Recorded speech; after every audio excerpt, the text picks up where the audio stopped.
You're 39 years old and you make $310,000 a year. It's a Thursday night. You're standing in your own kitchen with a grocery receipt in your hand. The total says $162. 4 bags of food, 2 people in the house, and you genuinely cannot tell whether that's a lot. You stopped keeping track of what things cost about 10 years ago because nothing has forced you to check since. When you were 21, you knew the price of bread to the cent. Not because you were careful. Because if you guessed wrong at the register, you had to put something back while 3 people waited behind you, and you only had to do that once to start memorizing prices. Here's what nobody warns you about. You never got better with money on the way up. You just started earning enough that your mistakes stopped showing. At $21,000 a year, one bad decision meant a card declined at a register. At $310,000, the same bad decision costs you more, and you never find out it happened. Level 1. $21,000. You're 21. $21,000 a year works out to about $10 an hour, and you know that number exactly because you did the division yourself, standing in a break room, on a phone with a cracked corner. You rent 1 room in a 3-bedroom house. 2 other names are on the lease, and yours isn't, because you moved in 8 months after them, and the landlord never bothered adding you. That sounds like paperwork. It isn't. It means you have no say in anything that costs money in that house. Start with the thermostat in the hallway. You've never touched it. The heating bill gets split 3 ways at the end of the month, so if the house is warmer than usual, the bill goes up and both of them can see it. Nobody has to accuse you of anything. The number does that on its own. So you keep a sweater on the back of your chair and you leave the thermostat exactly where the other 2 set it. That's the first thing this level teaches you. Being cold is cheaper than being noticed. Every trip to the store ends the same way. You sit in the car in the parking lot afterward and read the receipt line by line. You do that because twice now the register has charged you for something you decided against and put back on the shelf, and both times it was about $4. $4 is a quarter of a tank of gas. At $21,000 a year, $4 is worth 11 minutes in a parking lot. Dana works the same shift as you. She's 22, she has exactly the same job title, and she makes 11 cents an hour more than you do. 11 cents an hour is $230 a year. You both know that figure by heart, and the fact that you both know it is the real story. Nobody who has enough money knows what 11 cents an hour adds up to. The thing about $21,000 isn't that it's not enough, it's that it makes your decisions for you. You don't choose the cheap brand of coffee, the price chooses it. You don't decide to skip the dentist, the $90 visit decides it. Somebody asks what you feel like eating and the honest answer is whatever costs least. And after a year of answering that way, you stop asking yourself the question at all. Your car has the check engine light on. You know what it is because you paid a shop $30 to read the code 8 months ago. A sensor and a cracked hose. $380 to fix. You have never had $380 sitting in one place, so the light stays on, and after a few months you stop seeing it at all. Your mother calls on Sundays and asks how work is going, and you say it's going fine.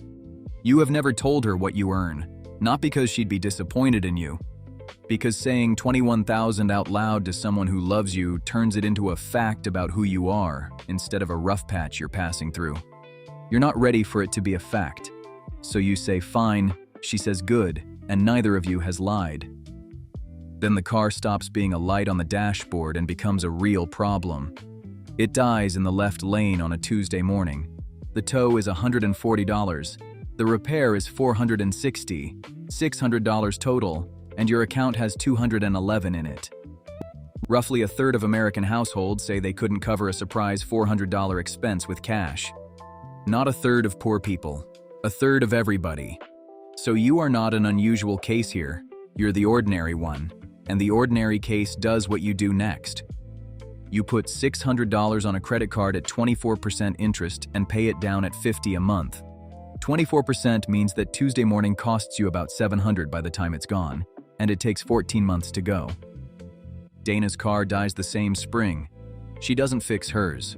The repair would have taken every dollar she had and put her back at zero, and she'd already been at zero once that year. Instead, she spends 2 weeks working out a bus route to work, 70 minutes each way, $60 a month, and she rides it for a year and a half. You think she's being stubborn about it. You'll keep thinking that for about 15 years. Level 2. $34,000. You get a job with a badge, a direct deposit, and your name in the company email system. $34,000 a year. The badge matters more than it sounds like it should, because a permanent job is what a landlord wants to see before he'll rent you a place with your own name on the lease. So you move. 1 bedroom, your own door, your own hallway. Nobody else's bill to worry about. There's a thermostat in this hallway too, and now it's completely yours. You still don't touch it. The heating is about $90 a month in winter, and at $34,000 a year, that $90 is the difference between a month that works and a month that doesn't. The sweater stays on the back of the chair. What changed is the reason, not the behavior. Here's the number that should stop you. The government surveys what American households actually spend every year. The bottom fifth of earners spends about $35,000 a year. You make $34,000. Read those two numbers again. The typical household at your income spends more than you earn, which means the gap isn't something you created by being careless. It's built into the level. Housing is where it hurts most. When a household pays more than 30% of its income for rent and utilities, the official surveys call it cost-burdened because past 30% there isn't enough left for everything else. Among households earning $30,000 to $45,000 a year, more than 70% are over that line. 7 in 10, at the exact income where you were promised you'd finally feel stable. So the gap gets covered the way gaps always get covered. A credit card. A month you don't open the app. A tax refund that shows up in March and is spent by April. You still read the receipt in the parking lot, but the habit is changing shape. Now you read it after you've paid, and only the total, and only sometimes. A $4 error can't wreck your week anymore, so it isn't worth 11 minutes. Dana moves to, 40 minutes further out, into a place above a dry cleaner. $600 a month instead of the $900 you're paying, and the landlord is an old man who has never raised the rent on anyone who doesn't call him. You go see it once. The kitchen window looks directly at a brick wall 2 feet away. You think privately that you would not live like that to save $300. Level 3, $52,000. 26 years old, $52,000 a year, and this is the first raise in your life that arrives on its own instead of after something went wrong. You move again. Better building, better street. A kitchen where 2 people can stand at the same time. Rent goes from $900 to $1,400 a month. That's a 55% increase in rent against a 50% increase in pay. And when you sign the lease, you tell yourself it's proportional. It isn't, and here's why. Your raise was $11,000 a year before tax, which is about $8,000 after. The rent went up $6,000 a year. 3/4 of the raise was gone before you'd been paid once. Losing 3/4 of a raise to rent is not bad luck. It's how the whole system is built. Housing, the car, and food are the 3 lines that eat about 2/3 of what an average American household spends. Not coffee, not subscriptions, those 3. Every raise you will ever get walks into those 3 lines first, and the only part of it you actually receive is whatever is left after they've taken their share.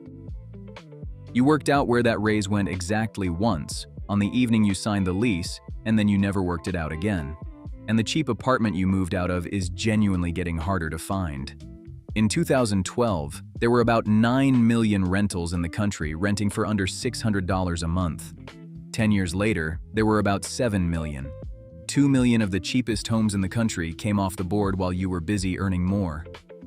Part of what feels like climbing is really the bottom rung being cut away behind you. And it matters because it means going back isn't an option if this level stops working. Dana got the same raise you did, to $52,000. She didn't move anywhere. She stayed in the same apartment above the dry cleaner, still $600 a month, still 40 minutes from work, still with the window facing the brick wall. $52,000 is also the year you notice you've stopped reading the grocery receipt. There was no decision. It just stopped happening, because nothing printed on it can change your month now. The paper goes from the cashier's hand to your pocket to the bin without ever being unfolded. Level 4, $68,000. $68,000 puts you just above the middle of the country. The median full-time worker in America earns somewhere around $64,000 a year before tax, so crossing 68 means you now make more than half of everyone working full-time. That is a real thing to have done. Earning more than half the country does not feel like anything at all. It feels like an ordinary Tuesday. You buy a newer car, not new, newer, $410 a month, and no check engine light. For about 3 weeks, the fact that no light is on is the best part of your day. That's not a joke about cars. You spent 5 years being one repair away from losing your job over transportation, and you just bought your way out of that specific fear. Which is exactly what everyone does with a raise. You buy back whatever hurt you last. The car hurt you at 21, so the car is what you fix at 68. What you don't notice is the price of the fix. The problem was a $380 repair. The solution is $4,900 a year, forever. Your savings account has about $4,000 in it. That money is yours. It sits in a bank 10 minutes from your apartment, and you could take all of it out this afternoon. It got there because you didn't take a vacation for 11 months. $4,000 is roughly what a transmission costs, which tells you the whole story. One bad month and you're back to reading receipts in a parking lot. For what it's worth, that's normal too. The typical American household under 35 is worth about $39,000 in total, and most of that is a car and a retirement account they can't spend, because taking money out of one early costs you a penalty plus the tax. Almost nobody your age has a real cushion. It's just that nobody announces it. Dana has $19,000 in her savings account. Same job, same city, same raises. Her rent is $300 a month lower than yours, which is $3,600 a year, and she has been putting that difference in the bank for 4 years. Level 5, $96,000. 31 years old, $96,000 a year. This is the level where other people's language about you changes. They start saying you're comfortable or that you're doing well. You don't correct them because you don't have a better word for it either. You buy a house. The mortgage is $2,400 a month, which the bank approved without hesitating. Worth knowing why they approved it so easily. A bank decides what to lend you based on what your income can technically survive, not on what leaves you room to live. Their number is always bigger than yours should be. And here is where it goes quiet. You stop checking your balance before you buy things. Not because the account is full, because checking stopped changing what you did. You'd look, and then you'd buy the thing anyway, so after a while looking became a formality, and then it became nothing. Somewhere in this year you walk past the thermostat, put your hand out without slowing down, and move it 2 degrees. You don't even remember doing it. That's the actual upgrade. Heating is about $180 a month against $8,000 a month coming in, so it cannot change anything and it doesn't need a decision. 10 years ago, that same movement of your hand would have been a conversation with 2 roommates. That's what $96,000 bought you, and it's worth understanding that it bought a real thing. And none of this happened in a fair world. Between 2001 and 2022, rents across the country went up about 21%, while renters' incomes went up about 2%. Half of all renters are now over that 30% line. Whatever you think you did right to get here, the ground was moving under everyone at once. Dana bought a house a year before you, 40 minutes out, in the same cheap neighborhood where she'd been renting above the dry cleaner. Her mortgage is $1,400 a month against your $2,400. She sends you a photo of the kitchen, and the kitchen is genuinely bad. Orange cabinets and a floor from the 70s. Level 6, $140,000. $140,000 is the big one, the promotion you called your mother about. It puts you near the top 10% of individual earners in the country. You're 34 years old, and you have never in your life felt further ahead. 3 months later, you can't tell anyone where it went. Nothing dramatic happened. Nothing broke. The kitchen went first. You'd lived with the old one for 4 years, and after the raise, waiting felt silly. So you borrowed against the house to pay for it. In plain terms, you took out a bigger mortgage on a house you already owned and spent the difference on cabinets. Your payment went from $2,400 a month to $2,900, and the loan runs until you're 55. You will be paying for those cabinets long after you've stopped noticing them. Then the car. A lease on something German, $640 a month. The day you drove it home, you sat in it in the driveway a minute longer than you needed to, and that minute was worth something real. It just wasn't worth $640 a month for 36 months. The whole deal is quoted to you monthly, which is why you never once see the number that matters: $23,000. Groceries stopped being a list and became whatever's in the cart.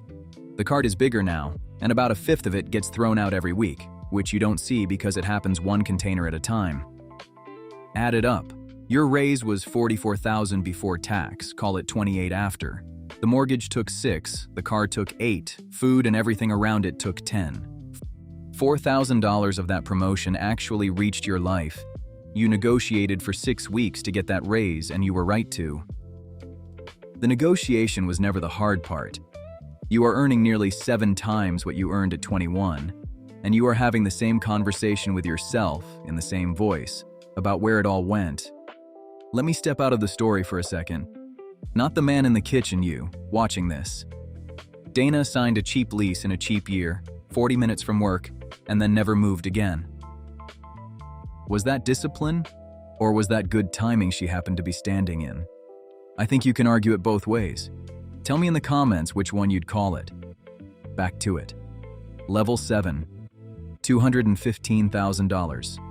37 years old, $215,000 a year, which is roughly the top 5% of earners. Money stops being the thing you're deciding about. Time takes its place. You pay a cleaner $180 because it takes 2 hours off your Saturday, and you make that trade without thinking, because 2 hours is worth more than $180 to you now. The person sitting in the parking lot with the receipt could not have understood that sentence. You have an accountant now. Your income comes from 3 places instead of 1, so taxes stopped being a form you fill out in an hour. He bills you more in a year than you paid for the car that died in the left lane. You notice that when the invoice arrives, and then you pay it and go back to your evening, the distance shows up in what you don't say. A friend from the old job mentions his hours got cut. You say the right words, but you can't feel it anymore, and you can tell you can't, because there was a time when a cut in hours meant a specific list of things that wouldn't happen that month, and you can no longer produce that list. You didn't decide to forget. It left by itself. The forgetting is the expensive part. And not because it makes you a worse person, because the 2 things that ever told you money was moving were physical. The receipt you read in the parking lot, the thermostat you didn't touch. Those weren't discipline, they were feedback. The money made a noise when it moved and you could hear it. Somewhere around 96,000 the noise stopped and nothing replaced it. Dana makes $110,000 now. She calls to ask what you think about replacing her car, which she has been driving for 9 years. Level 8, $310,000. 39 years old, $310,000 a year. There's a rough rule people use to check whether someone has built what their income should have built. Take your age, multiply by your yearly income, divide by 10. It's crude, but it gives you a target. For you, that's about $1 million too. You have $600,000. Dana has $1 million. Dana has never out-earned you. Not in one single year out of 18. And the gap isn't mysterious, it's mostly one line. Her housing cost about $1,000 a month less than yours for 18 years, and she put that $1,000 into an index fund instead of into a bigger place. $12,000 a year for 18 years, growing at something like 7% a year after inflation, comes out to a little over $400,000. That's the whole trick. There isn't a second part. What it cost her is worth saying out loud, because otherwise this sounds free. 70 minutes a day on a bus for a year and a half. 18 years of a commute you would never have accepted. A house she's still a little embarrassed to have people over to. A 9-year-old car she called you about because she wanted someone she trusts to tell her it was fine to replace it. She isn't the hero of this story, and she'd hate being called one. She made one boring decision at 26, and then spent 18 years refusing to revisit it, including the times when revisiting it would have been reasonable. The difference between you isn't character. You worked harder than she did, honestly, and you out-earned her every year for 18 years. The difference is that your raises had somewhere to go and hers didn't, and the somewhere was always the same 3 lines. Which brings you back to your kitchen and the receipt. and the $162 you can't judge. Here's what changes at every level. 21,000 tells you what to eat. 34,000 tells you what to skip. 52,000 tells you what to sign. 96,000 tells you nothing at all, and that silence feels exactly like winning. And here's what never changes. 2/3 of it goes to housing, the car, and food, at every level, in every year, whether you're making 21,000 or 310. The only question you ever really answer is how much of each raise you hand to those 3 lines before you've seen it. At 21, you had no choice. The price chose. At 39, you have nothing but choice, and you've been making the same one for 18 years without ever once saying it out loud. 3 things, and then I'll leave you alone. 1. The next time your income goes up, move the raise out before you feel it. Not a budget, a standing transfer, dated the day after payday, sized at whatever the raise was after tax. This works for one reason. You can't spend money that already left on Tuesday, and you never build the habit of having it. Every level in this story was lost in the 4 weeks right after a raise landed, because that's the window where a bigger number still feels like extra instead of normal. 2. Housing is the only one of the 3 lines you set once. Groceries and the car you renegotiate every week for the rest of your life, which is exhausting and saves very little. The rent or the mortgage you decide in a single afternoon and then live inside for years, which is why it's the only one worth agonizing over. Decide it on the smallest number you genuinely accept, not the largest one the bank approves, because the bank is telling you what your income can survive, not what leaves you a life. Dana's entire advantage was one afternoon, and then 18 years of doing nothing. 3. Keep one number where you can see it. Read 1 receipt a week, or check the balance every Friday, it doesn't matter which. Not to save money, to keep the feedback. The moment you can't see the money moving is the moment it starts moving without you, and that moment never announces itself, because it doesn't feel like losing control. It feels like relief. Right now, somebody is standing in a break room at 21,000 a year, doing the division on a cracked phone. They think the number is the problem. The number isn't the problem. The number is just loud enough at the bottom that you're forced to listen, and quiet enough at the top that you don't have to.